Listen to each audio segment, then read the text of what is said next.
Mes chers camarades, nous sommes réunis aujourd'hui pour rendre un dernier hommage à la primaire unitaire de la gauche. Elle était née avec une mission simple, unir son camp politique. Elle aura finalement surtout réussi à rappeler pourquoi c'était une mission compliquée. Elle nous a quittés jeudi dernier, entourée de Marine Tondelier, d'Olivier Faure et de toutes celles et ceux qui l'aimaient. Donc pas Raphaël Glucksmann ni François Hollande. La primaire unitaire de la gauche nous quitte aujourd'hui, une pensée émue pour tous ceux et celles qui ont passé des mois à expliquer qu'il fallait absolument la faire avant de faire machine arrière et de nous expliquer pourquoi finalement elle n'aurait pas lieu. Adieu, petit ange parti trop vite.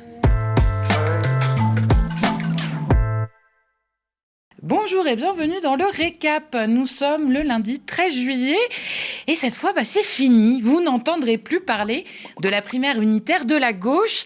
Alors, il faut dire qu'entre les égos surdimensionnés et les calculs politiques, l'idée était déjà en très mauvais état. Et jeudi, le Parti socialiste s'est chargé de finir de clouer le cercueil une bonne fois pour toutes, avec le vote des militants. Alors, on fait le point dans un instant, mais j'ai un petit message assez important à vous faire passer. Le média est en difficulté et pourrait bien disparaître dans les semaines à venir sans une mobilisation importante de votre part. Pour sauver notre chaîne et pouvoir être au rendez-vous en 2027, nous voulons réunir 10 000 donateurs mensuels. On est déjà presque à la moitié de cet objectif. Il nous manque un peu moins de 400 donateurs pour y arriver. Alors, si vous voulez vous aussi apporter une pierre à ce bel édifice collectif, c'est à partir de 5 € par mois et c'est défiscalisable. Pour cela, rendez-vous sur cap-sur-10k.lemediatv.fr. Et on revient à la très mauvaise semaine d'Olivier Faure. Bah oui, lui n'a eu de cesse de plaider pour la primaire unitaire à gauche avec Marine Tondelier, François Ruffin, Clémentine Autain et les autres. Sauf qu'il n'a pas réussi à convaincre sa propre famille politique. Résultat des courses, les militants ont enterré sa stratégie. Mais vous savez, c'est son histoire de primaire pré-primaire, là, dont on avait déjà parlé dans le récap.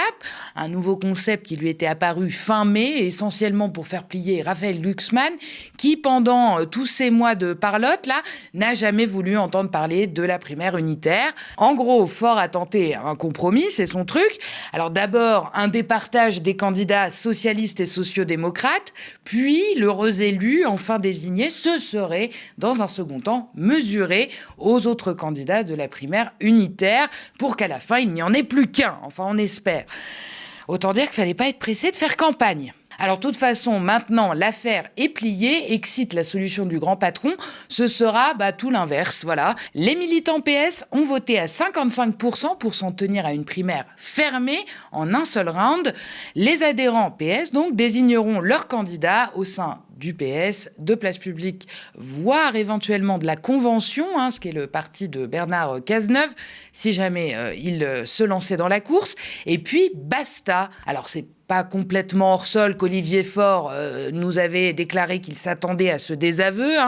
Faut dire qu'il ne partait pas vraiment en pole position dans cette course, puisque depuis le 9 mai, quand Boris Vallaud a claqué la porte de la direction du parti, il se sait minoritaire, Olivier Faure, mais ça n'en reste pas moins son premier vote des militants perdu en 8 années passées à la tête du PS. C'est quand même un peu dur.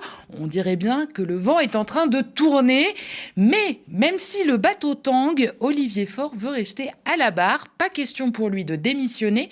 Au contraire, il laisse même entendre qu'il pourrait quand même se porter candidat à cette fameuse primaire fermée, ne cachant toujours pas ses ambitions présidentielles, à moins qu'il ne finisse par être échaudé par les récents événements internes. Alors pendant que le premier secrétaire pèse les pour et les contre, plusieurs autres socialistes ont d'ores et déjà fait acte de candidature. C'est le cas de Ségolène Royal, qui est sortie du bois très rapidement après le vote des militants. Alors c'était pas une grande surprise, compte tenu de ses multiples déclarations au fil des mois et de ses interviews récentes préparant largement le terrain. En revanche, on ne sait pas encore si son ex-mari sera de la partie. L'ex-président François Hollande a déclaré qu'il se préparait, Mais il ne serait pas très emballé par le calendrier imposé par cette primaire, dit-on en off. Alors peut-être compte-t-il tenter l'aventure en solo pour partir avant ses petits camarades, empêtrés eux dans les phases de poule. Du côté de Raphaël Glucksmann, le chouchou des médias et des opposants que sont par exemple Carole Delga ou encore Nicolas Maillard-Rossignol, lui, il n'a pas encore fait acte de candidature officiellement, que ce soit à la présidentielle ou à la primaire interne, mais tout ça ne ressemble qu'à des gesticulations stratégiques, puisqu'en off, l'affaire serait déjà pliée. Évidemment qu'il tentera sa chance, personne n'en doute. Et puis on peut aussi citer les outsiders, que sont le député de l'Eure, Philippe Brun, le maire de Saint-Ouen, Karim Bouhamran, ou encore le député de l'Essonne, Jérôme Guedj, qui ont déjà fait part de leur velléité présidentielle personnelle. Reste à voir si ils iront jusqu'au bout ou s'il s'agit uniquement d'une opération d'influence en interne. Seule chose qui est sûre à ce jour, c'est qu'on sera fixé en octobre, parce que c'est la date annoncée de cette fameuse désignation du candidat unique des SOSDEM.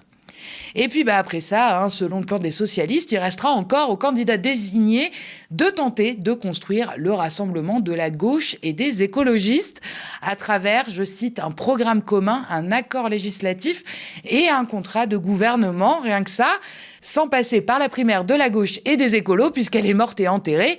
Pas une mince affaire, tout ça, je vous le dis. Les socialistes ont donc encore fait la pluie et le beau temps sur une bonne partie de la gauche, même si tout le monde savait déjà que la primaire unitaire était condamnée.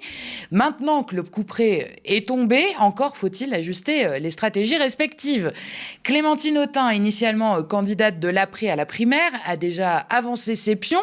Elle refuse d'emblée de participer à, je cite, l'empilement des candidatures à gauche qu'elle estime ridicules et irresponsables. Elle a donc décidé de se retirer au bénéfice du candidat qui sera le mieux placé à gauche, quitte à renouer avec son ancien parti, confirmant ce qu'elle avait déjà déclaré il y a quelques mois. Je la cite, toujours sur France 2 samedi matin. « Si à l'automne, Jean-Luc Mélenchon s'avère être toujours à la première place à gauche, sa responsabilité sera de créer les conditions du rassemblement. S'il veut gagner, il va falloir qu'il ait des alliés. Quel geste va-t-il faire pour rassembler la gauche ? Je suis prête à construire un rassemblement. » Fin de citation. Alors en revanche, la stratégie est beaucoup moins claire du côté des écolos. Marine Tondelier ne semble pas vraiment disposée à faire des choix. Elle compte bien, au contraire, garder toutes les portes ouvertes, en l'occurrence continuer sa campagne en solo, tout en laissant une chance à un éventuel soudain rassemblement de la gauche. Mais cette position ne convainc pas tout le monde. En interne, certains l'accusent surtout de repousser le vrai débat, comme souvent. Derrière cette bataille de procédure, c'est en réalité une question qui divise les écologistes. Faut-il se rapprocher de Jean-Luc Mélenchon, miser sur Raphaël Glucksmann, ou bien carrément partir seul à la présidentielle ? Là est toute la question. Et oui, parce que sans primaire à laquelle déléguer ses choix, va peut-être falloir commencer à faire de la politique. Et c'est pas vraiment ce qu'elle préfère, la chef des écolos. Surtout que le risque est assez clair, en l'occurrence, voir le parti se fracturer entre ceux qui penchent vers la gauche SOSDEM, comme Jadot, et ceux qui veulent au contraire se rapprocher des insoumis et de la radicalité, comme Rousseau. Alors, il y a des chances qu'au milieu de tout ça, Tondelier se retrouve comme deux ronds de flanc, toute seule, sans savoir où aller. Alors, c'est quand même pas de bol pour quelqu'un qui a construit toute son image politique sur l'union de la gauche. Elle risque bien de se retrouver plus seule que jamais. Et pour couronner le tout, cette crise, elle arrive pile au moment où Tondelier parvenait enfin à imposer ses sujets, comme le congé climatique, par exemple, à la faveur de l'actualité caniculaire. Décidément, quand ça veut pas, ça veut pas. Et on passe au coco chez les communistes qui tracent leur route en solo depuis le début. Aucun candidat n'est déclaré pour le moment, mais Fabien Roussel a été renouvelé comme secrétaire national du parti pour la 3e fois consécutive. C'était le 5 juillet dernier. Alors il ne cache pas, lui non plus, ses ambitions présidentielles. Il s'est d'ailleurs dit prêt lors de son discours au Congrès. À moins d'un retournement de situation absolument majeur et soudain, Fabien Roussel devrait être désigné candidat du PCF. Ce sera en septembre prochain. Et pendant que les socialistes et les écologistes se prennent les pieds dans la primaire unitaire, Il y a les insoumis, eux, qui avancent sans se retourner, un peu comme les cocos. Depuis plusieurs semaines déjà, eux, ils sont lancés dans leur campagne, derrière Jean-Luc Mélenchon, leur candidat, crédité autour de 15% dans les sondages à ce stade de la campagne. Le mouvement n'a jamais voulu s'encombrer de cette primaire et de ses compromis qu'elle est avec. Et les dirigeants, ils ont choisi de faire cavalier seul, fidèles à leur programme qu'ils et elles portent depuis plusieurs années. Chez eux, le cap est clair, l'adversaire, c'est le RN, toujours donné en tête des intentions de vote. Alors bien sûr, les adversaires du vieux sont nombreux et il ne manque jamais une occasion de le rappeler. Mais voilà le paradoxe, malgré les critiques, la candidature de Mélenchon crée une véritable dynamique à gauche, en tout cas suffisamment pour que certains commencent à envisager, avec quelques sueurs froides, un scénario longtemps jugé improbable, le second tour LFI-RN. Voilà l'état des lieux, voilà où nous en sommes. La grande primaire unitaire qui devait remettre tout le monde autour de la table aura surtout permis de constater que chacun avait finalement envie de s'asseoir à sa propre table. Au final, la primaire aura surtout été un long feuilleton politique avec beaucoup de réunions, beaucoup de déclarations et une fin finalement assez prévisible. Maintenant, chacun repart avec son scénario perso sous le bras. Le PS tente de sauver les meubles en interne, les écolos cherchent encore leur boussole, les insoumis avancent dans leur coin en évitant les pots de banane et le PCF se prépare. Et il reste encore 10 mois avant le premier tour, autant vous dire qu'on n'est probablement pas au bout de nos surprises. Et avant de continuer avec le reste de l'actualité, je vous rappelle notre objectif de 10 000 donateurs mensuels avant le 30 juillet pour sauver le média. Aidez-nous à continuer à vous informer. C'est à partir de 5 € par mois. C'est défiscalisable. Rendez-vous sur capsurdika.lemediatv.fr. Notre survie ne dépend que de vous. Et puis si vous aimez le récap, que vous avez envie qu'on discute ensemble, je vous attends sur le canal Instagram. Le lien pour le rejoindre est dans la barre d'infos YouTube. Si vous avez l'habitude des feux de forêt dans le sud, c'est désormais en Île-de-France que ça arrive. Preuve que la dégradation de notre climat n'épargne plus personne. La forêt de Fontainebleau, à une trentaine de kilomètres de Paris, est en train de brûler. Ça a commencé hier et c'est d'une ampleur exceptionnelle. Plus de 1000 hectares ont déjà été ravagés par les flammes au moment où nous enregistrons. 500 pompiers sont mobilisés, appuyés par 2 Canadair et des avions Dash. Une première en Île-de-France où ce type de moyens aériens n'avait encore jamais été déployé pour combattre un feu de forêt. L'objectif des secours est évidemment de fixer l'incendie, c'est-à-dire empêcher sa progression. Mais les pompiers préviennent déjà, cela pourrait durer plusieurs jours, voire quelques semaines. Environ 200 personnes ont été mises en sécurité.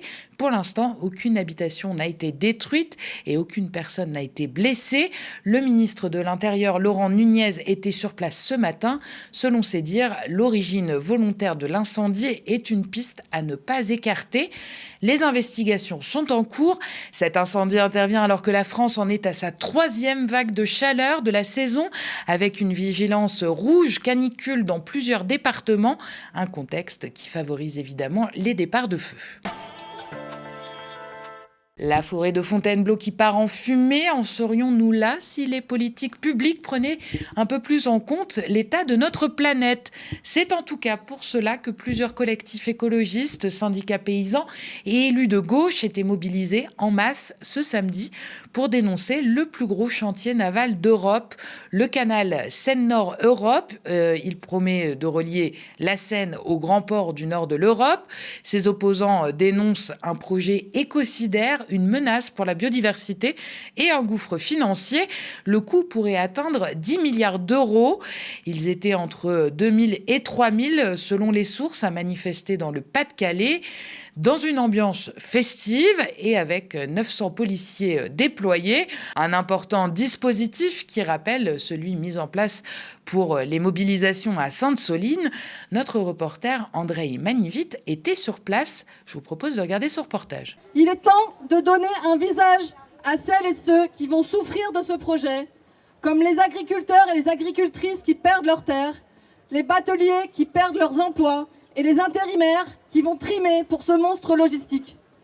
Xavier Bertrand et sa clique forcent un projet non consenti au mépris des alertes citoyennes et des avis scientifiques. Xavier, Pour ta folie des grandeurs et ton délire de surpuissance, tu sacrifies des territoires, tu saccages le vivant et tu exploites des ouvriers qui triment sous la canicule. Notre village a fait partie du remembrement global pour pouvoir faire une réorganisation des terres et faire du prélèvement foncier pour pouvoir faire une réserve foncière nécessaire au Grand Canal. Là, on a perdu sur 60 hectares, on en a perdu 20, donc on a perdu un tiers. À la Chambre d'agriculture, on l'a dit, sur 40 hectares, il ne faut pas vous installer, vous n'allez pas gagner un revenu, quoi. Donc ma ferme, malheureusement, avec ses 20 hectares prélevés, elle devient non transmissible. Le cortège s'est lancé, il s'est divisé en deux à un moment de la manifestation. L'un des deux cortèges va maintenant en direction du site de construction de ce canal.